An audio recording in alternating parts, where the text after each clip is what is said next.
pi. So let's see whether it's working fine or not, or binary search tree implementation. So I'm going to create a BST, which is a new binary search tree. Let's insert some items. So insert, for example, the 10. It's going to be the root node. Then let's insert 5. It should be the left child of 10.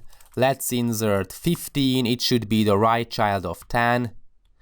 Then let's insert, for example, 6. It should be the right child of 5. So we have the 10.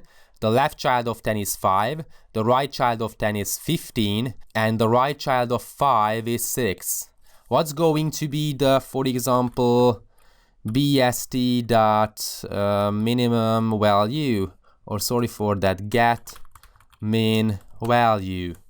Okay, it should yield 5. Let's see whether it's working fine. We have the bst.py. Okay, because it's Python. True. 5. Yeah, 5 is the minimum value.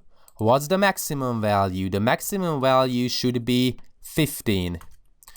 Okay, so let's save it and let's run the algorithm. Yeah, it's working fine.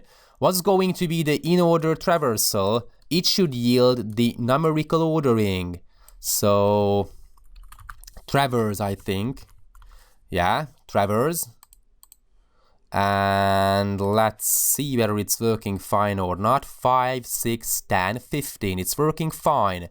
What if we store, for example, characters? C, then A, then Z, then, for example, G, whatever. If we insert characters, then the in-order traversal yields the alphabetical ordering. Let's see. Yeah, A, C, G, Z. That's why Python is quite convenient, because you don't have to make it generic. If you implement it like this, you can use it for integers, doubles, custom objects, whatever. It's going to work just fine. So this is how we insert items, how we traverse a binary search tree, how we get the maximum and the minimum values. Thanks for watching.